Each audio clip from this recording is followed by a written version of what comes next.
Hello, everyone. Welcome back to another episode of Capes and Lunatics, another celebrity interview. It's me, Phil, it's Lilith, and again, we have another returning friend of the show, Mr. Bryan Hill. Hello, sir. How are you?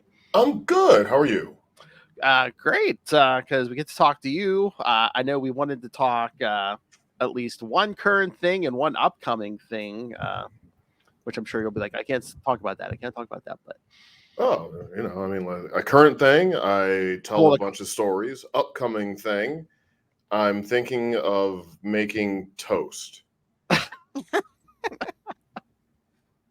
some butter, maybe. oh, nice. Low carb on a Thursday. I don't Well, the thing I guess we can talk about is Ultimate Black Panther, which the third issue came out this week. know. Rawr. Rawr. So I think I guess my first question was like, Mm. how much is it more fun like writing like an Ultimate book than like something in like the regular Marvel universe? Because they kind of let you off the leash a little more, and it's like is it more open where it's like they will let you maybe do a little more than they would in like a 616 Black Panther book? That's a good question. It's hard for me to say, right? Because generally, if you look at my work in comics, rarely do I come into massive amounts of continuity. I mean, even when I did my little run of Detective Comics, I did like a 5-issue arc of Detective a while back. Mm-hmm. Those are all siloed off, and the Batman universe, I mean, it's basically like, I am vengeance, I am the night. And like it's like that. It doesn't really change, right? So like I haven't really dealt with the idea of coming in and doing a long run with a bunch of continuity behind me that I have to sort of keep up. So I guess in theory it would be easier, I suppose. I imagine that's probably about how in the writer is to the continuity itself, right? I mean, the thing about Black Panther that I thought was cool in the Ultimate universe was, the ability to focus on elements of the world in a way that I wanted to establish a tone that I wanted. Because it's the thing about the Black Panther part of Marvel is, unlike your Spider-Man and your Fantastic Four and stuff like that, Wakanda is sort of its own like universe. Mm.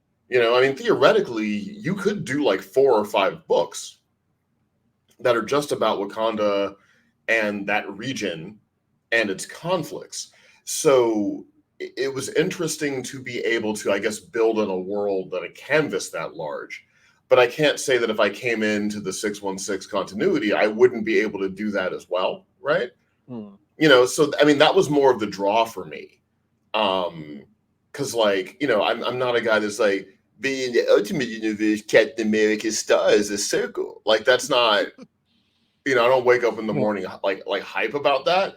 But I just always felt like the Black Panther universe had more of an epic approach waiting for it. That you could slow burn it a little bit. It's not a bad guy of the arc kind of world. It's more of a world of geopolitics, the responsibilities of being the king of a kingdom, ancient belief systems and how they weave themselves into modern politics, what the purpose of war is, when do you intervene, when do you not intervene. That's why I talk about Herbert a lot, because it sort of gave me the potentiality of Herbert, maybe not as strange and as overtly I did LSD and I wrote a thing as Dune is, but it gives you, I think, more of that Asimov almost foundation, like canvas. So that was really appealing to me, and that was what drew me into it. So would you say it's you weren't going for, oh hey, how can I do a different Black Panther story? You were just going for, what is my Black Panther story? Well, I think for me, and I can't speak for anyone else, I think for me, if I went into something trying to itemize what I did differently, then I think I'm just giving you a story full of gimmicks. Mm. The way my imagination works. And then I also have like a if it ain't broken, don't fix it sort of mentality. And it's to me the ultimateness of the book is less about the initial presentation of Wakanda and T'Challa and that world, and more about where I can go with it. Right? Mm-hmm. You know, it's like if I do an alternate history of the 60s, I'm not going to do an alternate history where Kennedy didn't win. I'm going to do an alternate history where Kennedy survived. Mm. Right? So that I might start it in 62, and then you're like, oh, well, this is just like, you know, the 60s. But then, like, let me get to November 22nd, 63. Right? And then you're like, oh, wait a minute. Governor Connolly didn't make it. This is interesting. Where are we going from here? You know? And so, like, if I started in 62 and told a story in parallel about JFK and Lee Harvey Oswald, you'd be like, all right, this is kind of interesting. Parallelism collision course. They're going to meet at the book depository, and there we go. But then if Connolly doesn't survive and Kennedy does, and Oswald's never caught, now you're in like, ooh, what's going on here?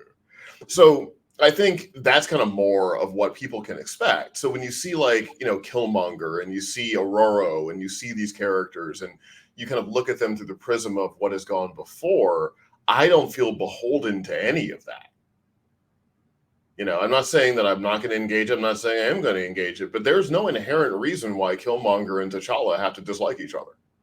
Mm. Right? Like I'm not beholden to that. You know, I could be going there. I could not be going there. Well, I think that's what I was going to say. I think that's a lot of the attractiveness of the ultimate line. It's like it is that surprise. It's like it could be the same old, or they could be the closest of allies. You never know. Right, and even when we're talking about Moon Knight, talking about Khonshu, all this stuff, like they may not wind up being the main villains of the first like 12 issues of this book. Mm.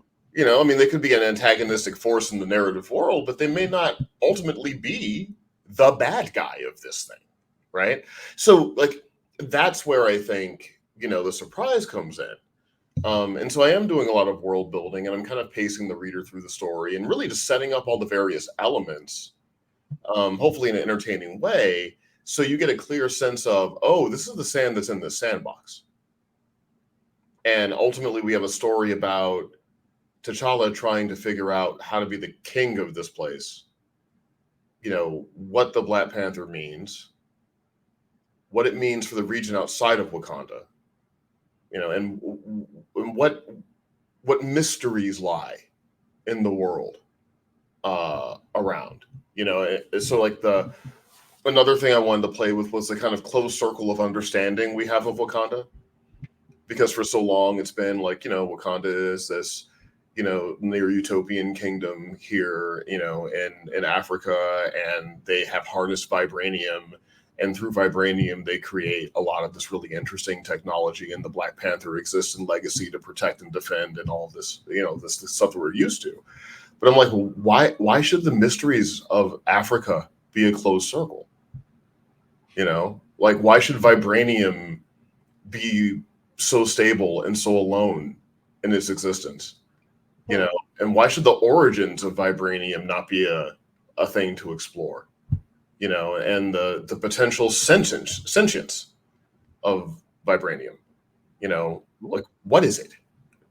And is it something that has a will? And if it does have a will, does it have an opposite? Right?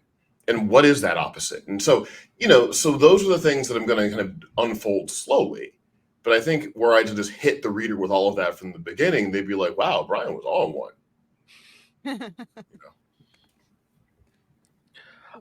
And I'm sure it's just, I'm sure you weren't doing this planning on it, but also a good time to put Storm in a book these days. Yeah. I look, I always thought she was super cool. Oh yeah.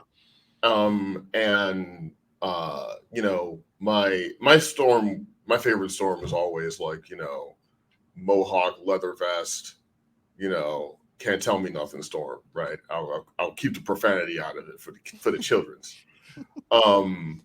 But yeah, and so like I was like, cool, let's throw it in the book. Let's see what happens, when you kind of put these characters together and you have this rising menace. And we're telling the story of a kingdom that is rising to challenge Wakanda, for its stature. And it is kind of a tale of two kingdoms a lot, right? And then you have one that exists somewhat in isolationism, and another with nefarious ambitions that wants to be heavily involved beyond its walls, that's actively trying to draft people into its ideology and its forces, right? And so, and it's kind of like what we see in the geopolitics of the world. It's like, what do you do when you see a rival kingdom being erected around you? And they have not made a direct attempt at war. I mean, beyond maybe a assassination, attempt, and beyond all these other things, right? And so those things I thought were really fascinating and interesting and worth exploring and dealing with. And like any changes to like the costume, did you have any input on that? Any thoughts, or was that your artist? No, I mean, Casali, they wanted to reinvigorate the aesthetics a little bit, and I just kind of like looked at some things and commented here and there, but that's not really my floor. So, I mean, I imagine that comes with a lot of internal decision making, because there will probably be little plastic things that you can buy based on these designs, and based on the success of the book, who knows where it goes, but so I feel like that is way above my pay grade to really, influence. I mean, I didn't want, something that didn't look at all like Black Panther, but none of the designs that were presented to me were so off the mark that I thought we couldn't use them. Because, we're dealing with a brilliant artist. Sometimes you just gotta let people cook. Oh, yeah. Yeah. Oh, yeah. But I mean, you said based on the success. I mean, this has been selling pretty good, right? Because this also went back for, I know Ultimate Spider-Man went back for a second, a couple printings. This went back for a couple printings, correct? Yeah, I don't really keep track. I thought I heard that this also went back for. Yeah, I mean, I'll be honest, I just don't like I just try to write the books well, and say thank you to the people that write to me on social media, but I'm not really a numbers tracker when it comes to the books. But I heard it was doing okay. There's some kind of mystery. Keep your sanity, huh? Well, I just have a lot going on, Lilith. I just have a lot going on. So, like, I can't keep up with the day-to-day of that stuff. I mean, I can barely turn these books in on time while I'm doing all the other things I'm doing. But, yeah, it's always cool to hear that people embrace it. And, Black Panther is one of those characters that's had, lengthy runs of significance. But I can tell that the readership felt they were underserved still. Mm. And sometimes, and those are the kind of characters I enjoy writing, honestly. Like, look, I love writing Batman because Batman is the Hamlet of comics, yes. Right? It's like if you are an actor, at some point, you are going to play Hamlet, right? And so every actor at some point stands in front of a mirror and is like, to be or not to be? That is the question, right? Well, I think every writer in comics, at least for my generation of writers, who are less postmodern than I think the younger, brilliant generation, who are a little bit more postmodern in their thinking. I think a lot of writers from my generation have at least one Batman story somewhere. There's always some kind of thing you want to do with Bruce.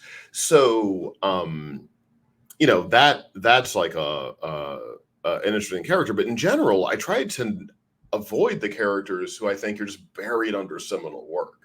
Right? Like, even when you're writing Batman, it's like, well, the best Bryan Hill Batman story, like, I can't even get into the top 20, right? You got to go through Year One, Dark Knight, Killing Joke, Arkham Asylum. You know what I mean? Like, there's so many, The Cult. Yeah. Like, you have to go through so many stories just to even get a slot.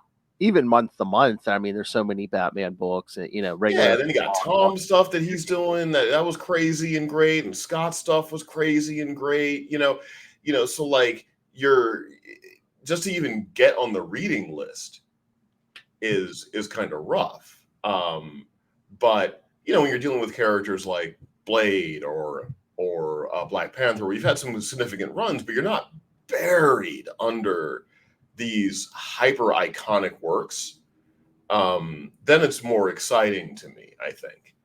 Because you have to ask yourself, well, what the hell am I going to say that Grant Morrison, Tom King, Scott Snyder, like all these folks, Frank Miller, like what's Bryan going to say that they haven't gotten to yet? I don't know.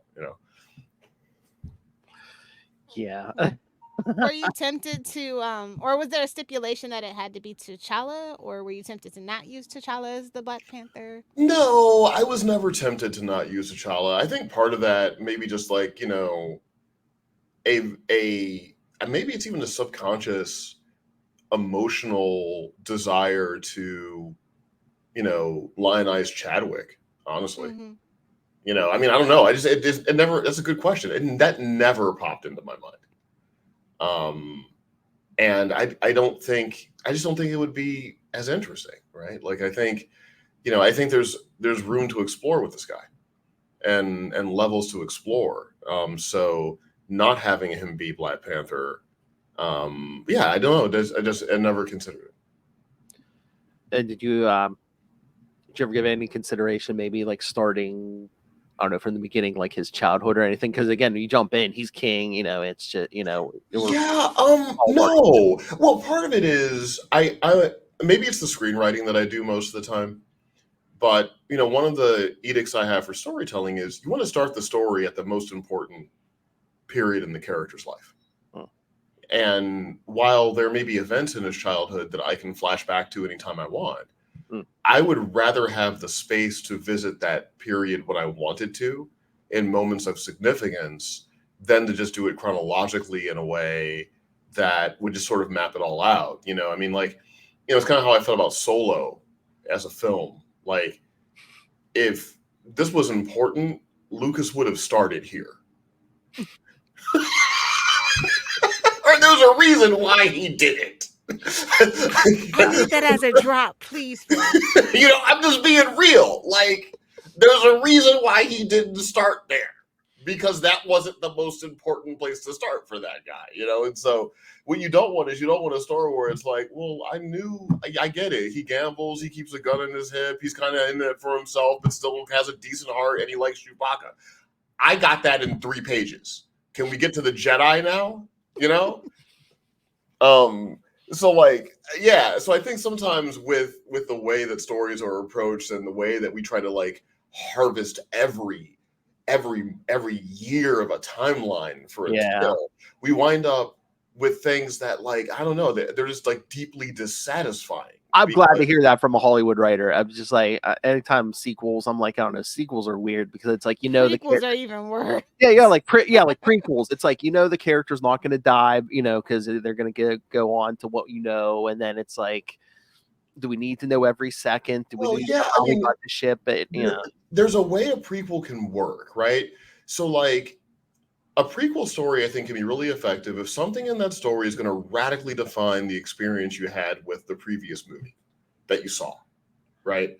So, like, if you take Star Wars, for instance, I think there was always great interest in the era of the Clone Wars and Anakin Skywalker, because the idea that, like, when your father was a great hero, great pilot, and all that, and then he was betrayed by a pupil of mine, Darth Vader, I think we were always into what that is, and like, I am your father. And you're like, oh no, like, how does that work? How could you be his dad? But Anakin was supposed to be good, and how did Anakin get bad? But then we need 3 movies of that. Yeah, and then there was a real pregnancy about, like, well, what the hell happened? Right? Like, how did we get from, I guess he was friends with Obi-Wan, to a son of Skywalker must be found. It's like, what? Okay, now he's talking about himself in the third person. Like, this is all crazy. That's how you know he's evil. Right. So like we were really interested in Vader, and then the mask comes off, and my son, leave me, and you're like, okay, well, like, I want to know more about that guy. Yeah. Right. And so answering the questions of the Clone Wars well, there was a real interest in seeing what that narrative was, and whatever your experience is with the prequels in terms of like how the stories hit you and all of that. I think on an information level, they're really effective. Like we can quibble about this and quibble about that, and monologues about sand and what are you going to do here and all that, and a pod race that lasts for 17 hours and trade whatever. talks, yeah. Right. You know, I give Lucas a pass on the trade talks because people tell stories about what is most important to them at the time. And when he was telling when he did A New Hope, he was a dude that had a vision that was trying to stand up for it and make it happen when no one believed in him. And he was looking at the two sons trying to make it work. He told a story about that. When he did The Phantom Menace, he was a gajillionaire. So yeah, he did care about taxes. Yeah. Like a lot. Oh, like the Trade Federation was real for him. It was good enough for George Bush. You know what I'm saying? Like, that's real. That's real. So, like, you know, taxes. Like, I get it, bro. Like, you got billions of dollars, man. Like, this is real talk for you, you know? So, like, you know, people tell stories about what they're experiencing. But yeah, but like, I think Lucas, I think on an information level, it added a richness to New Hope, Empire, and Jedi. You know, like I remember, you know, watching Revenge of the Sith, right? Which I think is the most effective of the three prequels to me. Yeah. I think that Hayden had done the difficult task of really stepping into that character by then, and I think there's some strong filmmaking there. I mean, it certainly has the aesthetic of the prequels. It's where you're getting a lot more stimulus than you're normally used to in the kind of David Lean sort of kind of tradition of the original trilogy. But after I saw the Obi-Wan and Vader fight on Mustafar, I remember like rewatching Return of the Jedi, and you know when Vader is fighting Luke. And Luke does the backflip and lands on the balcony. And the first thing Vader says is, Obi-Wan has taught you well, right? Oh, yeah. Like, oh, that is a 20-year throw, George. Like, hell yes, bars. Like, I was so like, oh, wait, he did not. He did not. Like, that is a multiple decade throw right there. Like, I was like, George Lucas is the GOAT. I would hear nothing else. I would hear nothing else. Nothing that crazy has ever existed in a genre franchise ever, right? And so it kind of it added to, you know, like the relationship between Palpatine and Vader when you look at it in the prequels, and then you look at it in the other movies, you realize when he's in the Empire, he means that. Like when he's like, we can overthrow this dude and rule the galaxy as father and son. You realize that like Vader has never really been down with this guy. He just didn't really have a choice, you know. And he always knew, you know, that he was betrayed, but he was stuck because what else are you gonna do? You're a monster. You killed Padme, whatever. So that's an example, I think, of a prequel that makes the original trilogy richer and more textured. But when you're talking about something, and look, brilliant people work in this and they work really hard, and I'm not besmirching anyone's work. But when you're talking about something like Solo, where it's like, I don't feel like any of this isn't changing how I'm looking at Han Solo in the movies. You know, and so the problem you run into, I think, when you're doing that kind of thing is, you know, the stakes feel very low because you sort of know what the outcome is going to be. And then you're like, well, whatever happened in this movie, it wasn't important enough for them to talk about it in the Millennium Falcon. You know, like it wasn't that important, right? And so, yeah, I think you know you want to kind of tell the story in the time that is most compelling, you know, for the character. And I think, you know, T'Challa after the assassination, figuring out how he's going to deal with this kingdom being threatened not only in like a semi-physical way, but also in a geopolitical way, right? That to me is where you start the story. You know, I mean, I can start the story with young T'Challa running through the grass, father, and then he sees a panther, and he's scared of the panther, and then the panther talks to him, and then his dad puts his hand on his shoulder and like, this is from Mother Bast. You know, I mean, I could do that, But is that like really better than just seeing Black Panther be Black Panther and do Black Panther stuff? I don't think so. Yes, Father, I shall become a Exactly. panther. Right, like we get it. Panther crashed through the We window. get it. I shall become a panther. Yes. One day you will inherit all of these. I get it. He was on the cliffs and he was talking to him, and then the hand was on the shoulder, and then I get it. You know. And is it? I mean, you are a smart man, but is it a little intimidating? I mean, writing a Black Panther just because it's like you have to get into the politics, and you know, you kind of have to think a little bigger. I mean, than real like, world informs. It's not I like mean, you well, have precedent true, yeah, and stuff just- like that. Yeah, I mean, you know, to Lilith's point, you know, like just gotta pay attention to the world around yeah, us. I mean, the headlines really do it for you these days, right? Truly. So like it's almost harder to not let that stuff into a story. Mm. You know, like Blade was more challenging because I'm like, there's probably something more important than what Blade doing right now. I mean, this will probably be all right. There's a whole lot of superheroes, and like she bad, but like, you know, he know Doctor Strange or whatever. He can call somebody, but I'm really worried about Ukraine. You know, like so, you know what I mean?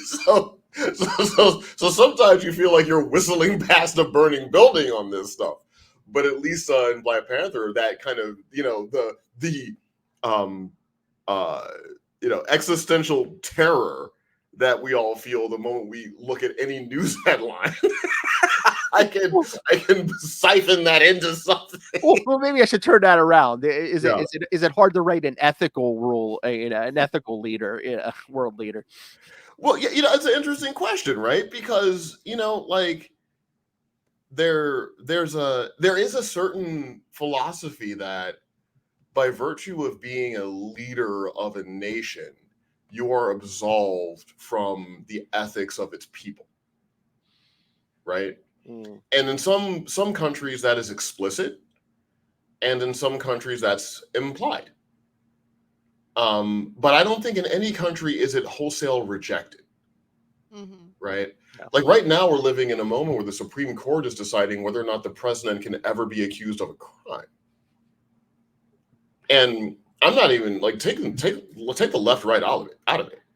Just the idea that any nation can have a leader that it could be ratified by a judicial branch that they can't actually commit a crime while they're serving their function.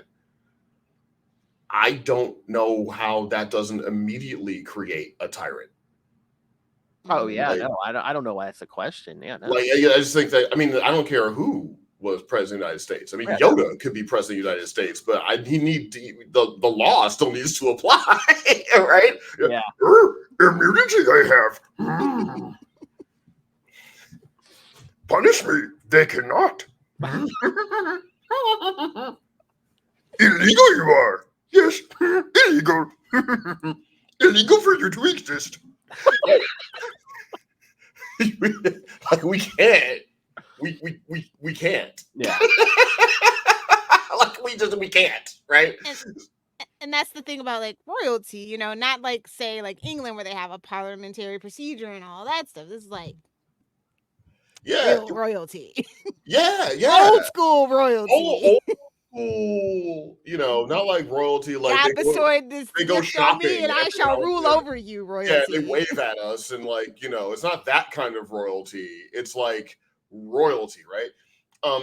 So yeah, I you know, I think I do think that in general we should be like, you know, engaging in fiction the idea of power and legacy and political corruption. You know, I don't think there's anything wrong with engaging politics in a story. I just like to engage politics on the fictional terms of the story rather than make a story a vehicle of my own personal thinly veiled. Yeah. You know, like I try not to ever write something where it's like Brian's on a sandbox telling you how to vote in November. Like I don't really do that. Like I do like engaging politics in a story, but like on its own fictional terms, you know, rather than just trying to make it like too directly allegorical to this or that. Can you say how many issues you've written so far? I believe that I am completing the 7th issue. Okay. Which one is your favorite by the time one of so the far? moving tonight, the 7th issue shall be sent to Marvel. on digital carrier pigeon. Which one has been your favorite one so far? Oh, I don't know. Honestly, I mean, they're all all of them. they're all kind of. I will say this, that like I try to, when I look at the story, if you notice, every issue has like a different vibe than the previous issue. Yeah. So I'm never like stuck in the same energy, So they're all interesting to me because of the shifting focus I can put on certain things. And sometimes this is going to be about hitting you with a cliffhanger, and then sometimes this is going to be just like a quiet issue where two characters are going to kind of grow an arc together. Sometimes this is going to be just like a big action issue, that kind of thing. So it's all very different. Okay, fair enough. And this, along with all the other Ultimate books, are ongoings, right? These aren't limited, right? I believe so. Okay. I mean, good. In this day, what is ongoing? So. True. What faith can we have, and where shall we put it? But I believe it's on. I mean, if people keep buying them, they'll be ongoing, right? That's how it works. So I imagine there's will around keeping all these things going for at least a year and change, I would think. With just the largesse of the effort, right?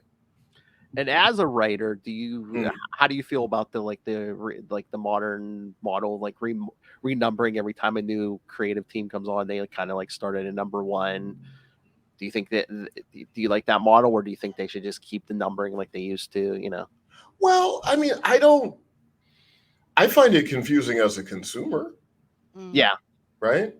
And I think as a collector, not that I'm much of a collector anymore, but I think as a collector, I think it certainly devalues a lot of the chronology and the value that comes of it. I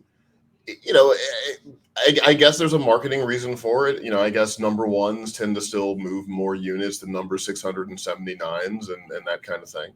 But I also feel like it's like the worst kept magic trick in the world. It's like a clear box. It's like, I can see that she's just tucking her legs in by her stomach. Those aren't her legs. Like, why do you keep sawing? I mean, I can see it. It's a clear box. Like, she's right there. Like, she just scratched her toe, bro. Like, you could. I mean, they could at least give us foils and lenticular covers at this point. We know. I think they're starting to do more foil covers again instead. Yeah. Give me something for the number one at least. It's like we know, like we can see it right there. So like, I don't know, but I guess it still works on a marketing level and communications level for sure. Yeah, I don't know. So I kind of like it, and then I kind of think, if there's a new number one every couple of years, like you said, it's kind of confusion for the consumer. Well, I think in general with entertainment, we have a problem with telling people what is priority with hierarchy, right? Mm-hmm. Like, and I think it's spilled over into virtually every facet of entertainment, right? Because it used to be when something was released, we kind of knew what the important thing was to engage. And it's like on a franchise level, I don't know what I'm supposed to be watching. Am I watching the show or the other show or the other show or this movie, or do I wait for the other movie? And is this the movie? What they all know, but they're all in every movie now. So every movie is the movie where they're in every movie. And you're just like, you just get overwhelmed, and you're like, I don't know what's the important thing to pay attention to, right? All of it.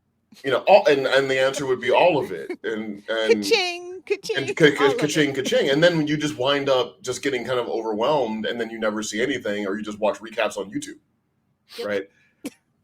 Guilty. Get right? Like, I mean, how many people be like, oh yeah, I watched it. No, you watch New Rock Stars. Let's be real. Shout out to the New Rock Stars. Let's be real now.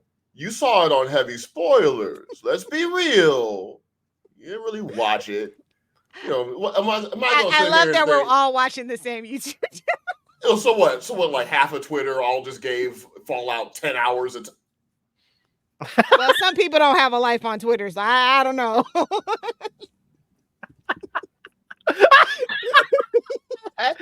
know what I mean? Like, come on, y'all. Like, y'all ain't finished it that fast.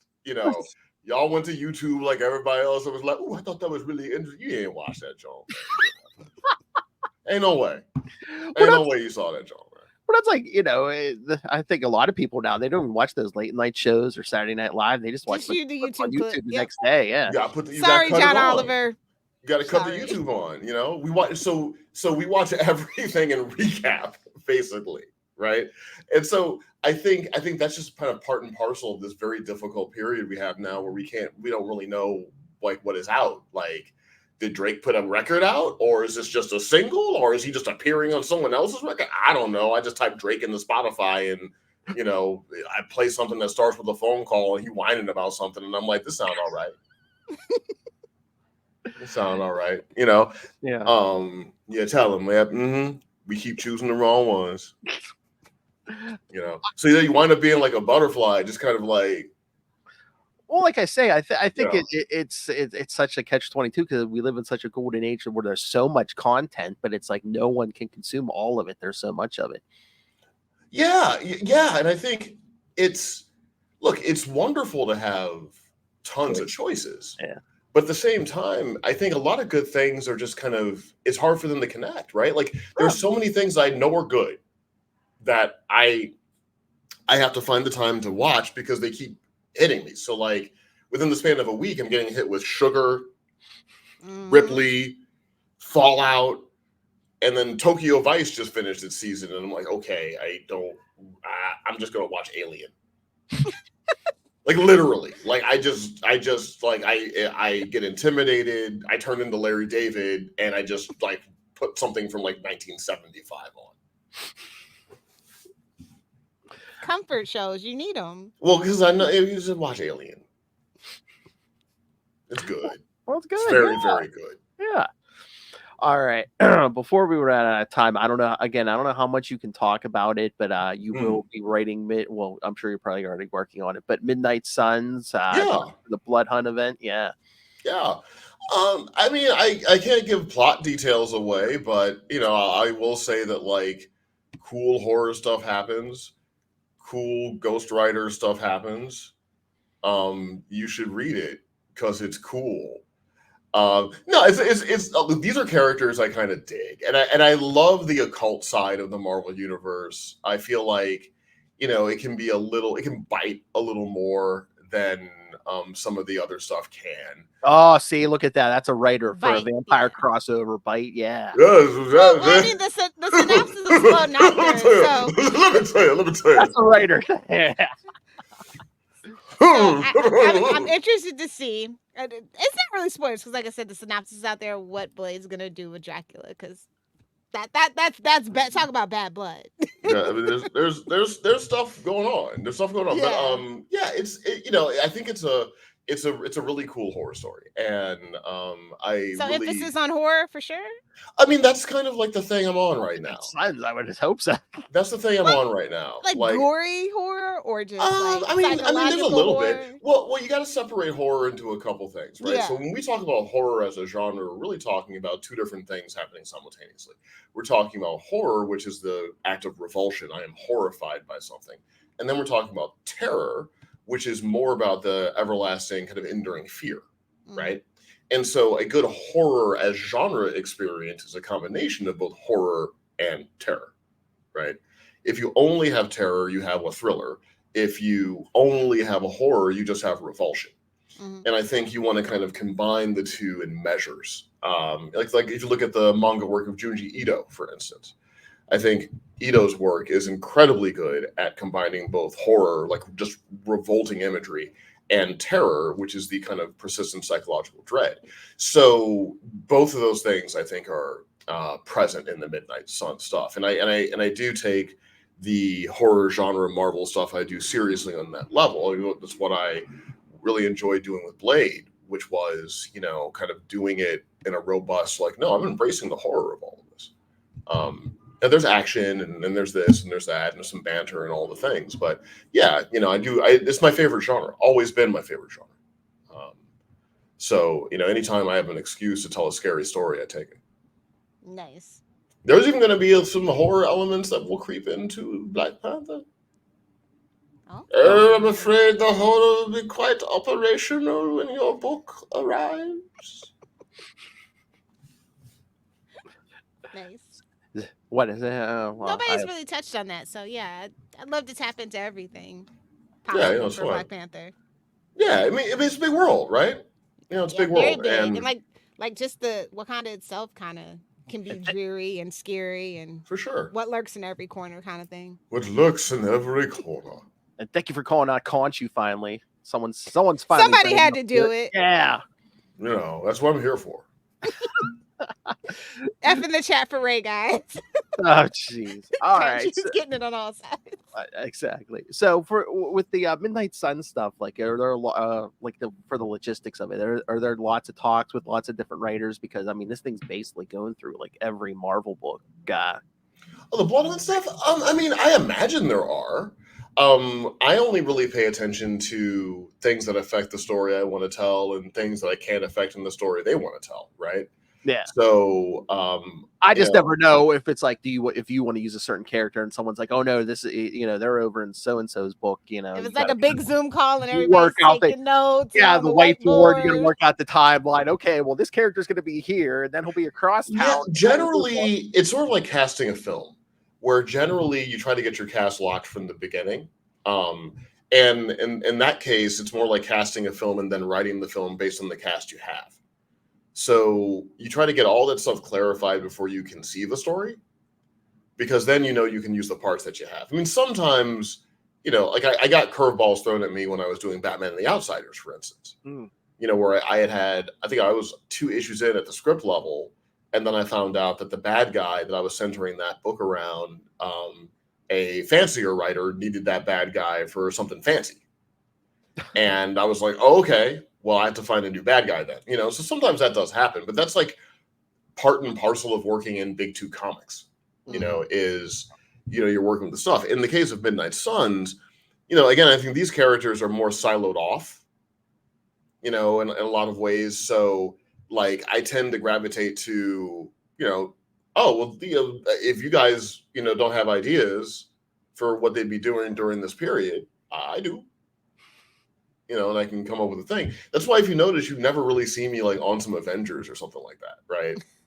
Like I generally just don't have any interest in writing that kind of thing, because you do wind up, sort of like, oh, wait, what? You Captain America over here, but Iron Man over here. But what Iron Man is it? Is the other Iron Man? No, it's the new Iron Man. He gonna be in there. But does he still fly? He fly?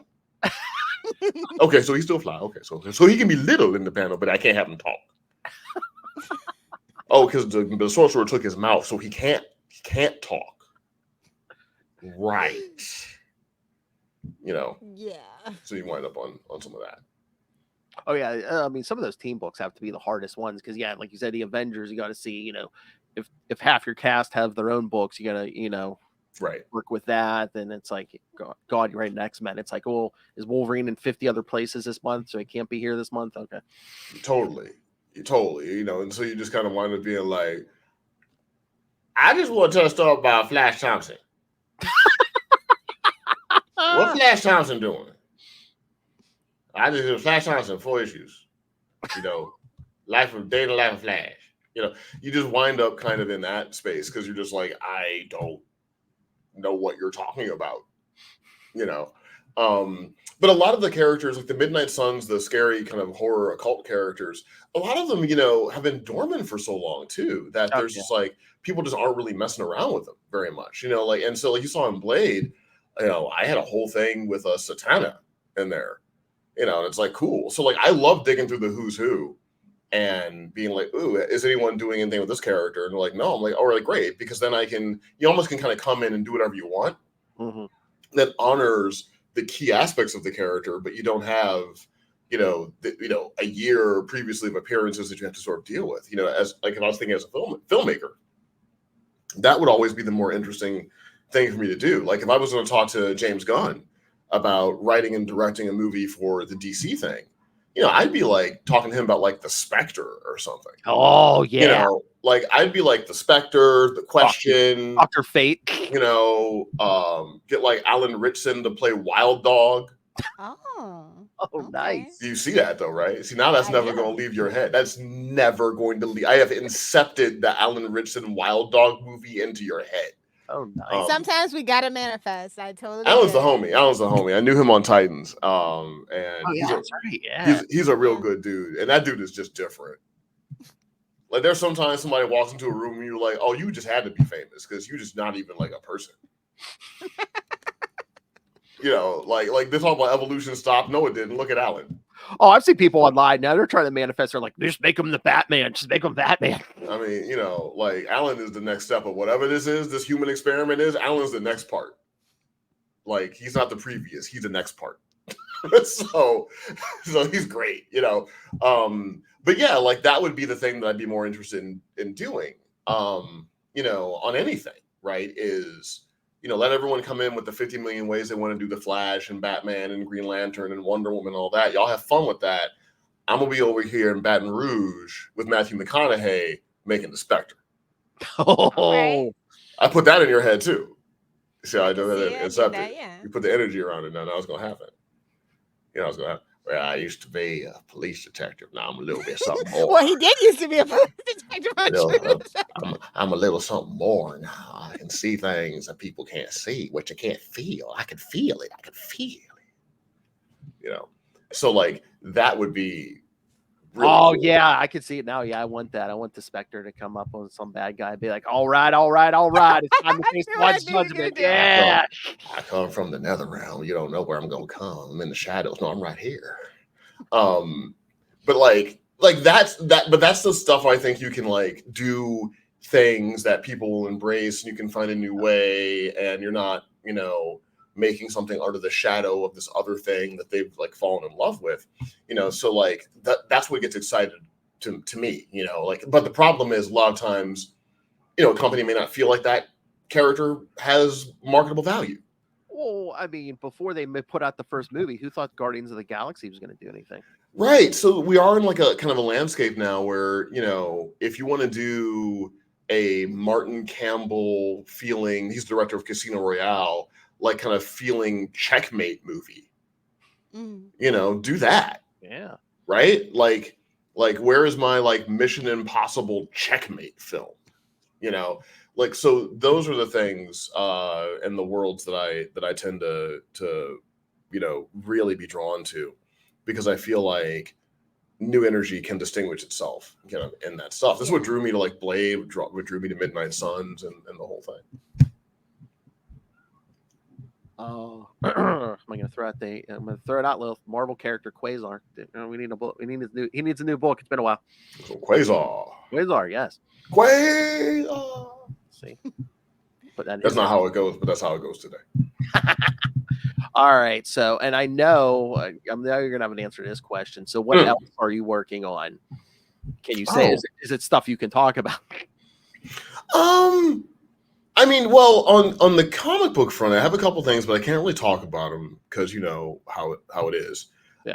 But pay attention to Twitter for that. I might be making something cool soon that I can talk about outside of the comic space. I got some evolutionary stuff that I'm working on, right now. So it's a pretty exciting 2024. I mean, I don't sleep really, and that's hard.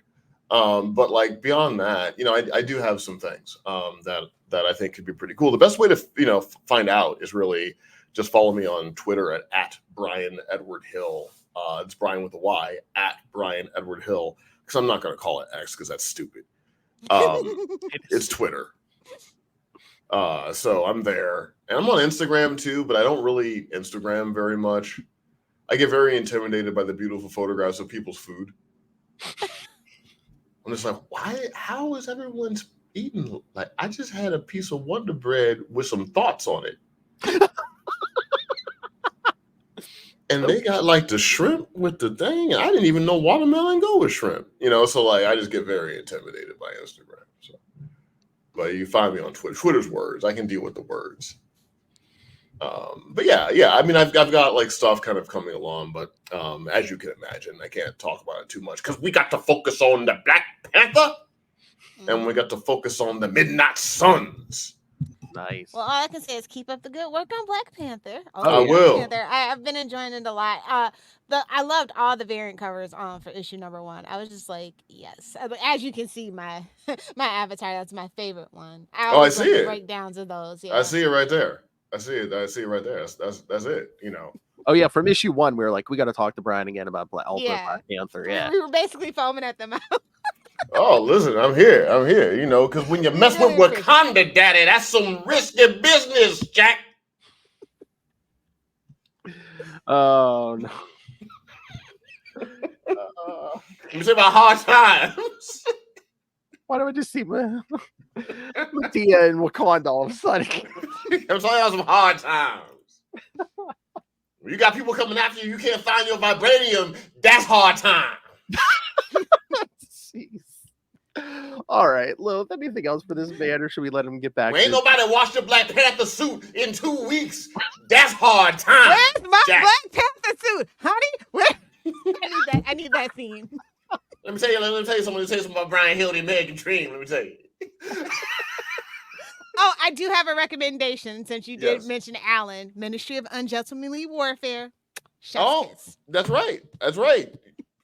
I mean, he's the man. Look, that dude, he's such a I love how when you Google his name now, it's like, who's big enough to fight him? He's such a good dude. He's a tank. Like, he's just a great guy.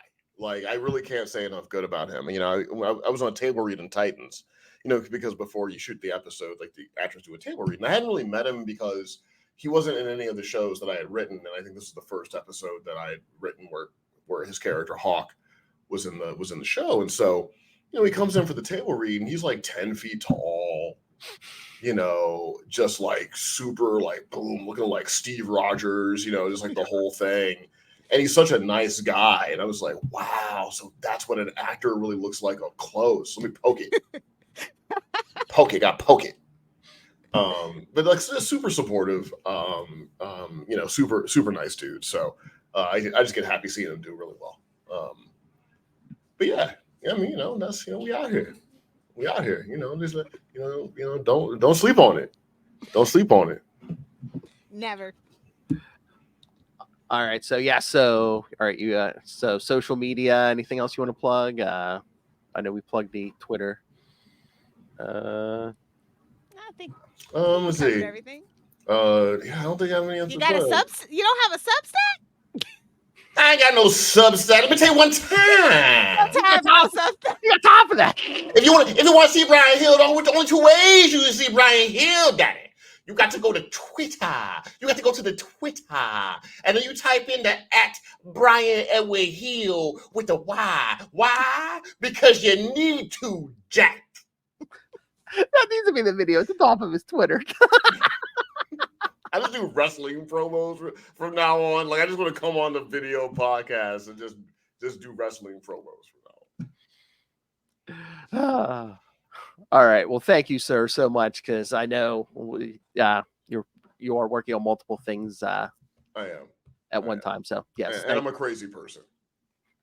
Oh, we love it. You have to be in this world, and we love it. Yeah. So let me just give a special thanks to everyone who is listening and supporting Capes and Lunatics. Let me tell you, like the people that spend their time and their energy putting these interviews together. You know, they're not making a lot of money for it, or they're making no money for it, or it's even costing them money sometimes. But they still find the time to get out here and help promote the books and promote the creators that do them. And without them, there'd be a lot less awareness. So first, I want to thank you guys, and I want to thank everyone who was watching and doing all that. So make sure you follow them and support them and retweet it and share it on social media. And anyone who's like spent time like reading a book of mine, you bought a book of mine, you know, you picked it up and held it up in a store and thought about it. I appreciate you. Every single one of you. I don't take any of that for granted. You know, so thank you. I love this man. Not only is he funny, but he is very positive. Yes, positive. Gotta be, because the world ain't. No. Oh, no. You open the doors like, bah! You're like, ooh. I'm gonna play Starfield. Mm-hmm. I got some planets. Baldur's Gate 3 personally, but yeah, I'm gonna go to a safer world where evil is running over the world, because I don't understand what's outside that door right there. I don't know what's happening. All right. So yes, Yeah. thank you once again, Bryan, for always sharing your time and keep coming back and putting up with us. Thank you so much. Thank you. So go do some work and get your 4 hours of sleep. I will get my 4 hours of sleep. Autobots, transform and roll out. But yes, thank you, Bryan. And yes, the people who put this show together make little to no money. So yes, Hey, play the drop. Play the drop, Phil. Oh, what the Charlie? Let's do the podcast. Yeah, the Charlie. Where's the puppet? How many hands do you think I have? Well, if you pull one out of your, never mind. Whoa! Hold on. Now I'm gonna shut up. Okay, let's actually do the podcast that we get paid nothing for. Unless, yes, there are several ways you could. Again, I mean, if you don't want to spend money, you can always just give us, download the podcast, go watch us. like, to follow, subscribe to YouTube, put an F in the chat. But if you do want to spend money, yes, you can. You can buy merchandise. We have new merchandise, Capes and Lunatics. New logos, new merchandise. We also have giving electric mullet, but it's fine. I'll let it slide this time. Wait, what? Which one? It's giving electric mullet, yeah. Oh, well, there's several. There's three. I know there's three. And again, the classics are also on there if you want to buy some. So if you want to hang out, if you want to look like Gray. Yeah, if you want to look like an old dad like Gray, yeah, but you can buy the classic stuff. And of course, again, if you just want to be kind and just give us money, yes, there's a Cash App link. Make it rain. And of course, the Patreon, where you get uncensored Lilith Hellfire. You think this was something tonight? This is nothing. WWE's getting the SmackDown for April. That's right. The Rock's going to smell what Lilith Hellfire's cooking. All right. So, yes, find it all in one place. That's tubespace.io/CapesandLunatics Podcast Network. That's tubespace.io/CapesandLunatics Podcast Network. And if you didn't catch that, it's okay. It'll be in the show notes. More vicious and brutal than ever. And if you want to get a hold of Lilith once every 6 months, you can follow her on Facebook. Yeah, friend your friendly internet granny on Facebook. Yes. Oh, I was going to say, I never promote myself. You can find me on Twitter at Nightwing PDP. You done it now. That's at Nightwing PDP. That's right. Keep it positive, like Bryan said. Remember, he said the stuff I didn't say. All right. Thank you for joining us. Come on, kids. We gave you like 4 interviews this month. What more do you want? More! They want more! No, I need guests to come on. So if you want to guest on our little podcast, please reach out. CapesandLunatics@gmail.com. All right, for another week, we have been your Capes. Ampersand Lunatics. Although, let's be honest, it's just lunatic at this point, unfortunately. Yeah, well, no, Justin's a lunatic. We're all a little I'm in good company. We're all a little lunatic sometimes. Oh my God, you imagine I pulled the puppet out. What's that? Oh, it's the puppet of our deceased friend. He'd never come back. I know, he won't know. All right, again, thank you, Mr. Bryan Edwards. Go pick up the Ultimate Black Panther and Midnight Sun.